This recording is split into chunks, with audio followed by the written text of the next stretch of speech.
important et agréable, puisque c'est la remise des prix Fil-Foie qui récompense des jeunes qui ont soumis un travail de thèse ou de master. Donc c'est vraiment un moment très, très agréable pour Fil-Foie. L'objectif général, donc c'est des Master 2 ou thèses, d'ailleurs de médecine ou d'université. Et Fil-Foie donc a décidé de disposer d'une enveloppe de 10 000 euros qui est répartie entre les différents lauréats après un examen par un jury constitué du comité scientifique et du COPIL. Donc, à un moment, annonce des lauréats. Et donc, le premier lauréat est une lauréate. C'est Ilang Spice donc sur le thème des maladies vasculaires du foie, avec un travail intitulé « Syndrome hépatopulmonaire au cours des maladies vasculaires porto-sinusoïdales, prévalence, facteurs associés et évolution ». Et d'ailleurs, ce travail vient d'être accepté, je crois, dans JF Reports. Donc, ça dénote vraiment la qualité de votre travail. Donc, bravo, et vous allez nous présenter alors très brièvement les principaux résultats. Bonjour. Je remercie tout d'abord le comité Fil-Foie de me donner l'opportunité de présenter mon travail, donc comme l'a dit le professeur Chatouillère, sur le syndrome hépatopulmonaire au cours des maladies vasculaires porto-sinusoïdales. Rapidement, la MVPS regroupe diverses pathologies caractérisées par une atteinte des petits vaisseaux hépatiques pouvant être responsables d'une hypertension portale. Pour ce qui est du syndrome hépatopulmonaire, l'échocardiographie avec épreuve de bulle en est l'examen clé pour le diagnostic, suggérant des dilatations vasculaires intrapulmonaires en cas de visualisation de microbulles dans le cœur gauche après 3 à 6 cycles cardiaques, pouvant être responsables d'anomalies des échanges gazeux. Finalement, il existe peu de données dans la littérature sur le syndrome hépatopulmonaire au cours de la MVPS. Les objectifs de notre étude ont donc été de déterminer la prévalence du syndrome hépatopulmonaire au cours de la MVPS, de décrire ses facteurs associés et son évolution. Nous avons ainsi mené une étude rétrospective, observationnelle, multicentrique, dans 17 centres du réseau français des maladies vasculaires du foie. Nous avons inclus tous les patients diagnostiqués d'une MVPS confirmée à l'histologie entre 2000 et 2022, compliqués d'une hypertension portale. La présence d'un syndrome hépatopulmonaire était recherchée à l'échocardiographie avec épreuve de bulle, indépendamment de la présence d'une dyspnée, avec la réalisation d'un gaz du sang en cas de visualisation d'un shunt intrapulmonaire. Nous avons recueilli les données au moment du diagnostic de MVPS, à l'échocardiographie et au cours du suivi. 196 patients dans notre étude avaient un diagnostic confirmé de MVPS compliqué d'hypertension portale et ayant bénéficié d'une échocardiographie avec épreuve de bulle. Parmi ces 196 patients, 18 avaient un shunt intrapulmonaire à l'échocardiographie, dont 14 avec un diagnostic formel de syndrome hépatopulmonaire. Dans notre étude, la prévalence du syndrome hépatopulmonaire était de 7%, avec la présence d'une hypoxémie dans 64% des cas et d'une élévation isolée du gradient alvéolo-artériel sans hypoxémie dans 36%. Au diagnostic de MVPS, les patients avec un syndrome hépatopulmonaire semblaient plus jeunes, sans différence statistiquement significative, avec un gradient de pression veineuse hépatique plus élevé. La présence d'un syndrome hépatopulmonaire était plus fréquemment associée à des maladies génétiques et notamment aux téloméropathies, qui étaient retrouvées chez 5 des 14 patients avec un syndrome hépatopulmonaire. Au moment de l'échocardiographie, les patients avec un syndrome hépatopulmonaire avaient une fonction hépatique moins préservée. En revanche, aucune différence statistiquement significative n'était retrouvée sur la consommation tabagique, l'élasticité hépatique, les signes d'hypertension portale et la survenue d'une complication de la MVPS. Le syndrome hépatopulmonaire étant une indication en soi de transplantation hépatique avec une exception au score MELD depuis 2010 en cas de PaO2 inférieur à 60 mm de mercure, nous avons réalisé des analyses d'incidence cumulée en risque compétitif. En considérant la transplantation hépatique pour syndrome hépatopulmonaire ou le décès de cause non hépatique comme risque compétitif, l'incidence cumulée des événements liés au foie était similaire chez les patients avec et sans syndrome hépatopulmonaire. De façon similaire, en considérant la transplantation hépatique pour syndrome hépatopulmonaire comme risque compétitif, l'incidence cumulée de transplantation hépatique non liée au syndrome hépatopulmonaire ou de décès toute cause était similaire dans les deux groupes. Dans notre étude, la survie globale à 4 ans par analyse de Kaplan-Meier, sous réserve de transplantation hépatique pour syndrome hépatopulmonaire, était similaire chez les patients avec et sans syndrome hépatopulmonaire. Afin de mieux comprendre la physiopathologie du syndrome hépatopulmonaire dans la MVPS, nous avons mesuré les concentrations plasmatiques de médiateurs angiogéniques et inflammatoires chez les patients atteints de MVPS, chez des patients atteints de cirrhose sélectionnés aléatoirement dans une autre cohorte, avec et sans syndrome hépatopulmonaire, ainsi que chez des individus sains pour référence. Chez les patients atteints de MVPS et de cirrhose, les concentrations plasmatiques d'ICAM3 et d'angiopoïétine 2 étaient plus élevées en cas de syndrome hépatopulmonaire, ce qui n'était pas retrouvé pour VCAM1 ou les endotoxines. Les concentrations plasmatiques de taille 2 étaient également plus élevées en cas de MVPS et de syndrome hépatopulmonaire, mais ce n'était pas retrouvé dans la cirrhose. En revanche, dans la cirrhose, les concentrations plasmatiques de TNF-alpha et d'IL-6 étaient plus élevées en cas de syndrome hépatopulmonaire, ce qui n'était pas le cas dans la MVPS, ce qui peut suggérer plutôt une élévation des marqueurs angiogéniques et non inflammatoires dans la MVPS. En conclusion, nous avons donc inclus 196 patients diagnostiqués d'une MVPS compliquée d'hypertension portale ayant bénéficié d'une échocardiographie avec épreuve de bulle, ce qui nous a permis de déterminer une prévalence de syndrome hépatopulmonaire de 7%, avec une association préférentielle aux maladies génétiques et notamment aux téloméropathie. La fonction hépatique est moins préservée, avec un recours à la transplantation hépatique plus fréquent chez les patients avec un syndrome hépatopulmonaire, sans différence sur l'incidence cumulée des événements liés au foie. Et donc finalement, grâce à l'exception au score MELD pour la transplantation hépatique, le syndrome hépatopulmonaire n'a pas d'impact sur la survie globale. Je vous remercie pour votre attention.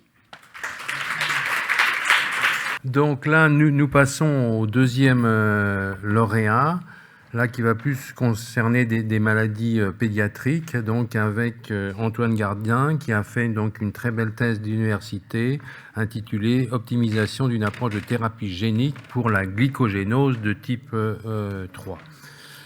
Antoine, c'est à toi. Merci. Bonjour à tous. Tout d'abord, je voudrais remercier la filière pour m'avoir décerné un des prix Fil-Foie pour mon travail de thèse. Donc, je vais vous présenter brièvement. Donc, je suis Antoine Gardin, je suis chef de clinique en hépatopédiatrie à Bicêtre. Et c'est mon travail de thèse que j'ai fait avec le docteur Giuseppe Ronzetti au Généton à Évry. Donc, et qui porte sur une approche de thérapie génique pour une maladie pédiatrique qui est la glycogénose de type 3. Donc, brièvement, la thérapie génique basée sur des vecteurs de type AAV, qui est la forme la plus fréquemment utilisée pour cibler le foie aujourd'hui, ça utilise des vecteurs qui sont liés à un virus non pathogène pour l'homme, qui s'appelle le virus adéno-associé. On remplace les gènes du virus par un gène d'intérêt. Pour la glycogénose de type 3, ce serait l'enzyme débranchante du glycogène.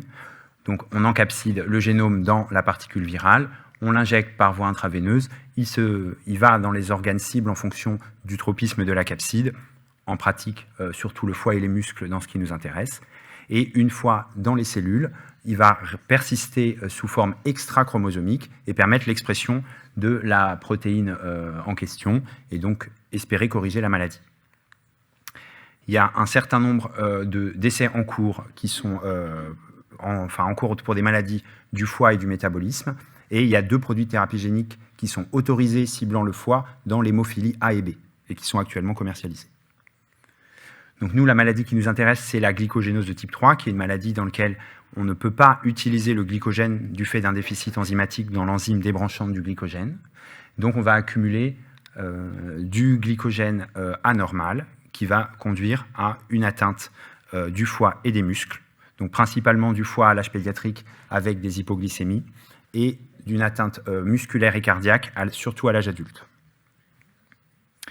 Donc, mon travail de thèse s'est séparé en 2 parties. La première, d'essayer de développer une approche pour l'atteinte musculaire et ensuite une approche pour l'atteinte hépatique.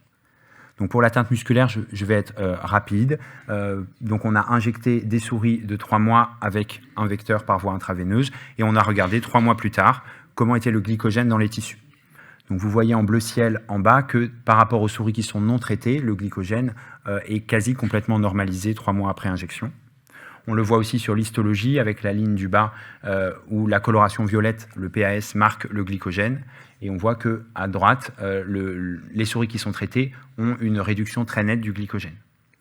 On a aussi confirmé par un test de force musculaire qu'on peut récupérer une force musculaire standard chez les souris. Et donc ce travail a été publié dans JCI début 2024.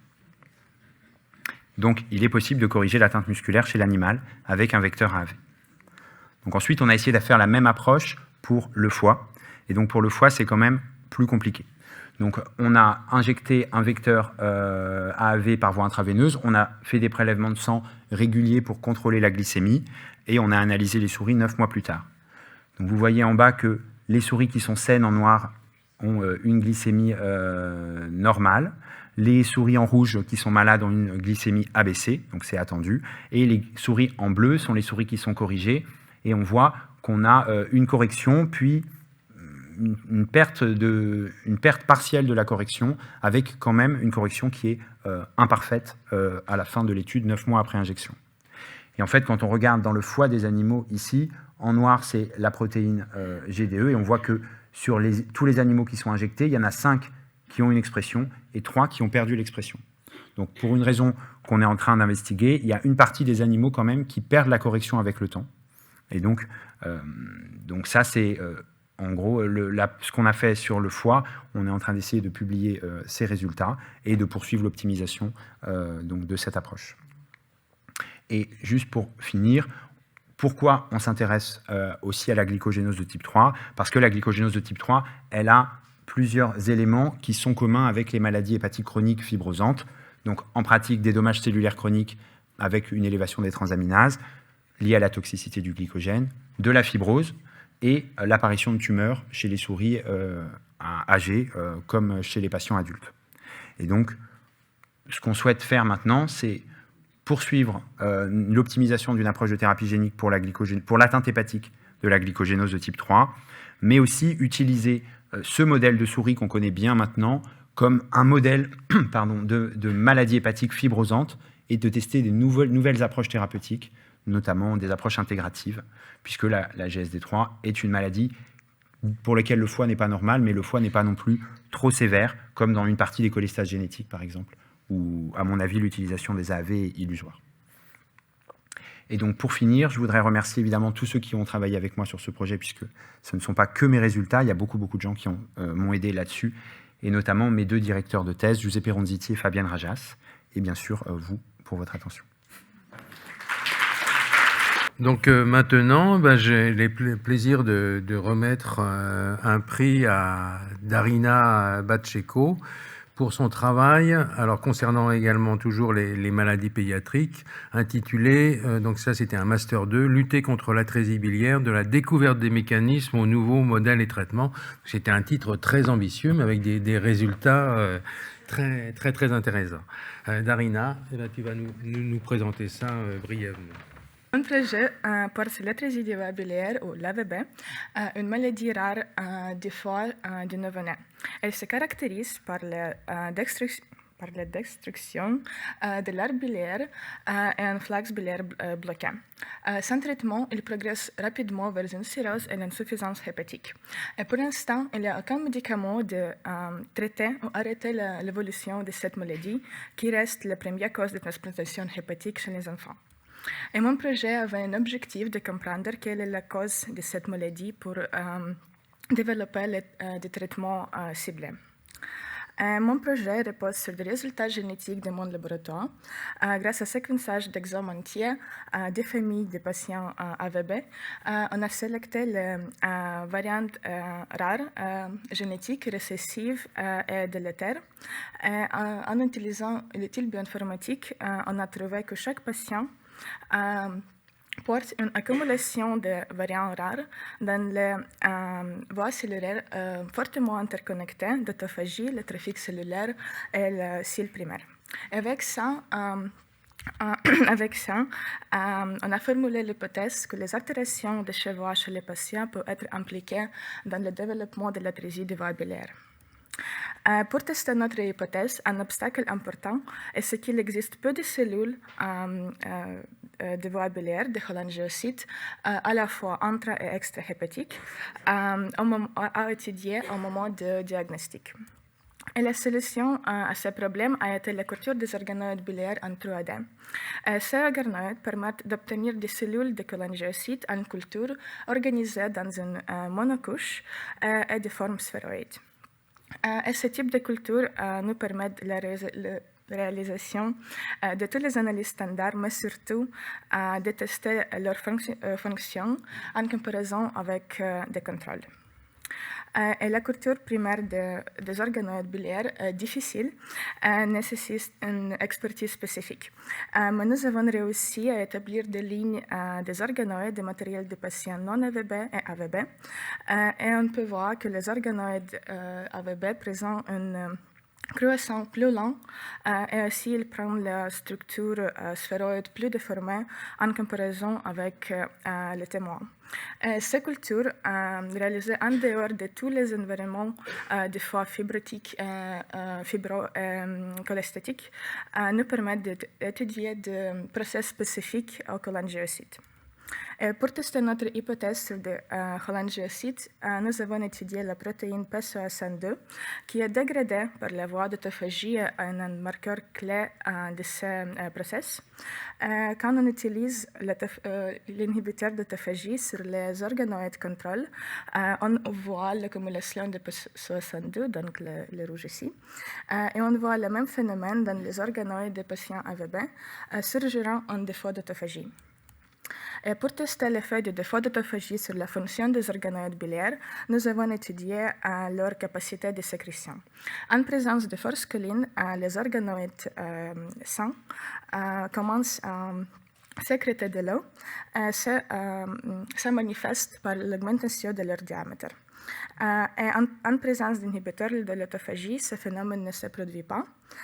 Et on observe le même profil de défaut de sécrétoire dans les organoïdes AVB, comme les cellules en présence d'inhibiteurs d'autophagie.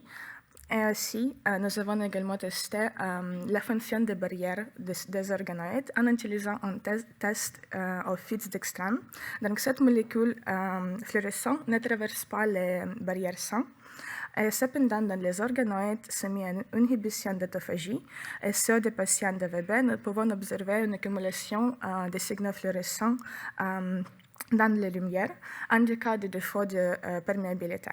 Et avec ça, on peut dire que les organoïdes des patients AVB préservent le phénotype pathophysiologique.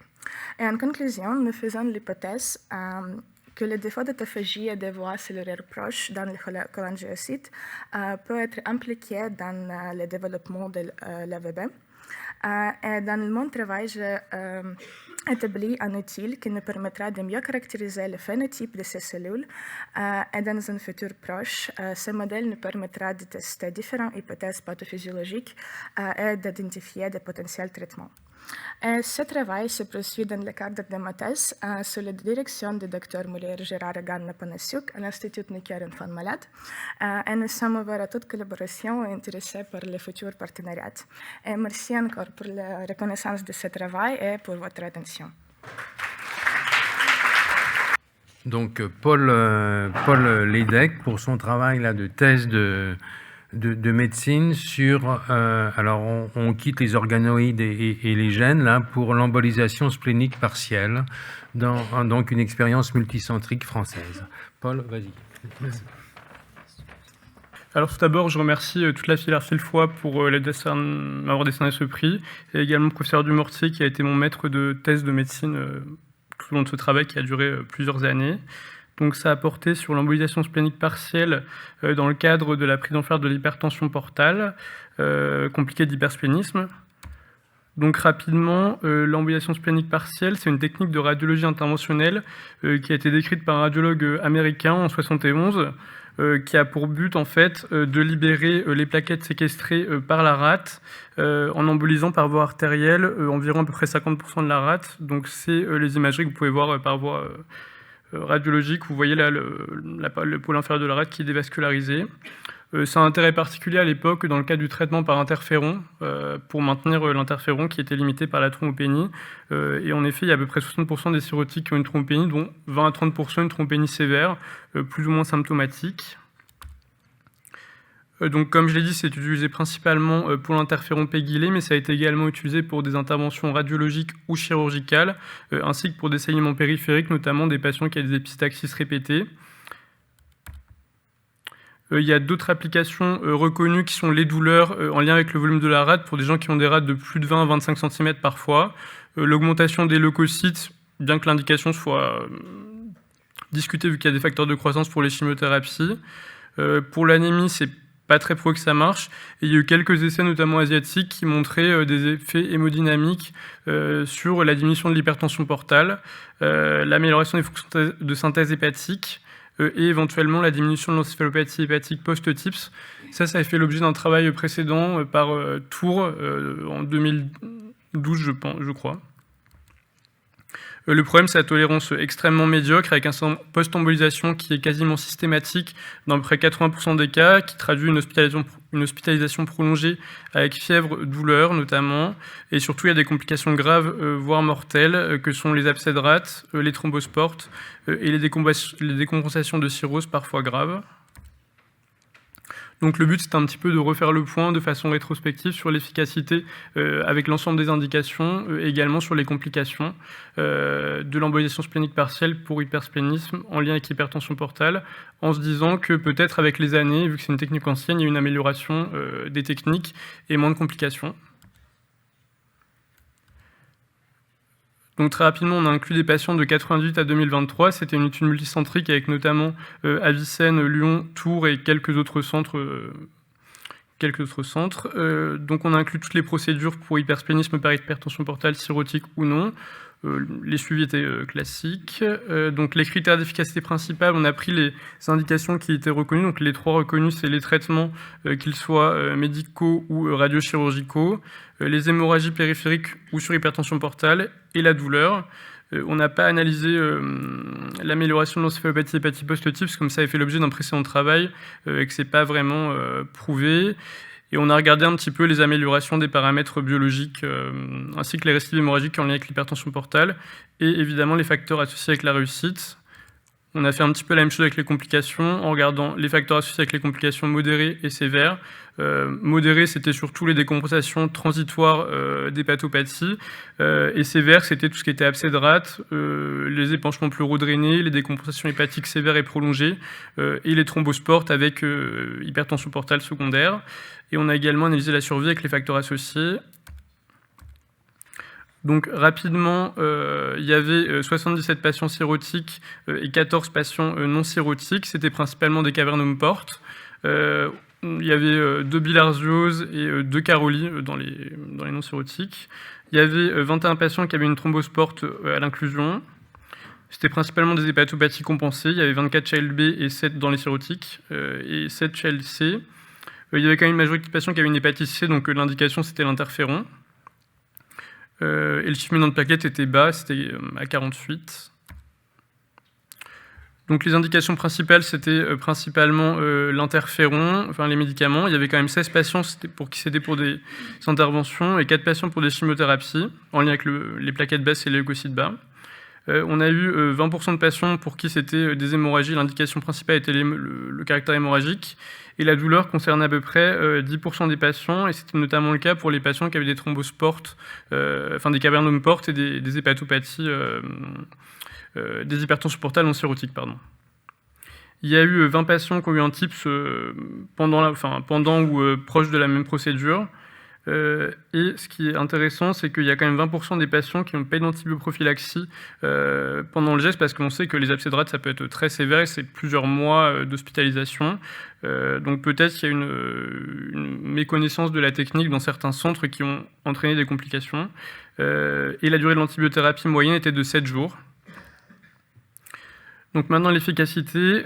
Donc l'efficacité, elle était de 80%, enfin pour les indications bien reconnues. Donc on a mise en évidence ce qui était un peu déjà prouvé. On n'a pas retrouvé de facteurs associés avec la réussite, que ce soit le chiffre de plaquettes, l'âge, la période de la procédure avant ou après 2015, les volumes d'embolisation importants, la taille de la rate, l'obésité, les thrombosportes. Il n'y avait vraiment rien qui faisait que c'était plus efficace ou moins efficace. Sur les critères secondaires, j'ai pas mis les résultats parce qu'il faut être bref, mais en gros, on a de nouveau mis en évidence une efficacité très prolongée sur les plaquettes et les globules blancs, puisqu'on a eu un suivi médian qui était d'à peu près 5 ans. Il n'y avait pas d'effet significatif sur l'albumine, la bilirubine, le TP, que ce soit proche de l'intervention ou à distance sur le suivi. Pour le renseignement sur hypertension portale, on a eu 17% de récidive globale sur tous les patients. Il n'y avait que 8% de récidive hémorragique sur hypertension portale dans le groupe qui a eu un TIPS plus embolisation splénique partielle, et 20% dans le groupe qui a juste eu l'embolisation splénique partielle. Et dans le groupe non cirrhotique, il y a eu quasiment 30% de récidive hémorragique, ceux qui en ont déjà eu une. Donc les complications, rapidement, il y a quand même 50% de complications, dont 25% de sévères, avec 10 abcès et 6 décès sur les abcès de rate, donc c'est vraiment une complication très sévère, 5 décompensations de cirrhose graves avec un décès, et après des épanchements pleuraux drainés, les thromboses de la veine porte incidente et les chirurgies de pseudo-anévrisme en lien avec l'intervention. Les facteurs associés aux complications, donc en fait, ce qui est intéressant de voir, c'est là les particules utilisées pour l'embolisation, c'était pas significatif, mais les patients qui avaient notamment de la colle comme particule embolisation ont plus fait de complications à type d'abcès. L'antécédent de thrombose porte, c'était significatif comme facteur de complications sévères. Et enfin, l'antibioprophylaxie était significativement associée, enfin l'absence d'antibioprophylaxie était associée significativement à des complications sévères, aux infections et aux abcès. Et évidemment, la gravité de la cirrhose initiale était associée aux complications globalement. La survie, donc les courbes de survie, elles traduisent surtout l'évolution, la mortalité précoce et l'évolution naturelle des cirrhoses, puisqu'on a beaucoup de patients qui ont soit été greffés, soit sinon qui ont fait des carcinomes hépatocellulaires ou des complications de cirrhose durant le suivi de 25 ans. Elles sont, voilà. Les facteurs associés avec la survie, ce qu'on retrouvait, c'était bien évidemment l'hépatopathie et puis la gravité de la maladie hépatique, mais aussi l'antibioprophylaxie qui est retrouvée en multivarié comme étant un facteur protecteur associé avec la survie. Donc en conclusion, l'efficacité globale est de 80% au prix de 25 complications sévères, dont 10 abcès avec 60% de mortalité. Donc voilà. La population hétérogène, c'est une population hétérogène, donc c'est difficile de tirer des conclusions sur une analyse rétrospective de données. Il y avait 77 cirrhoses, dont 20 types, et 14 patients non cirrhotiques. On a mis en évidence une amélioration significative et durable des plaquettes, ce qui a permis à l'époque l'interféron pégylé, la diminution des douleurs et des saignements périphériques ou sur hypertension portale. Dans les critères secondaires, c'est un petit peu plus orienté vers le futur éventuellement, mais il y a eu des études asiatiques contrôlées randomisées prospectives qui montraient qu'associé à l'embolisation splénique, le TIPS, il y avait moins de ressaignements que TIPS seul. Donc je ne sais pas si c'est l'objet de travail actuellement en France, mais l'amélioration des leucocytes, il n'y a pas d'impact clinique, même s'il est prolongé, il n'y a aucun impact clinique actuellement. Et il n'y a pas d'amélioration de l'hémoglobine et des fonctions hépatiques. Et enfin... Ok. Pardon. Ok, je conclue très rapidement. Et enfin, donc, la sélection des patients permettra peut-être d'améliorer les complications. La probable biantibrophylaxie est importante pour l'embolisation splénique, puisque ça protège de la mortalité et des complications. Les particules d'embolisation permettent d'améliorer peut-être l'efficacité et les complications. Et ce qui est suggéré, c'est comme pour la chémombolisation, c'est peut-être l'héparine et les corticoïdes qui améliorent les complications et l'efficacité. Et il ne faut pas oublier qu'il y a des alternatives actuellement qui limitent un peu l'intervention.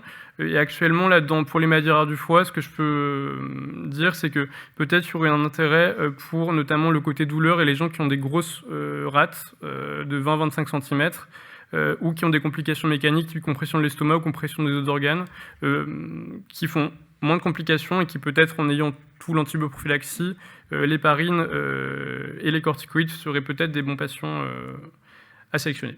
Merci beaucoup.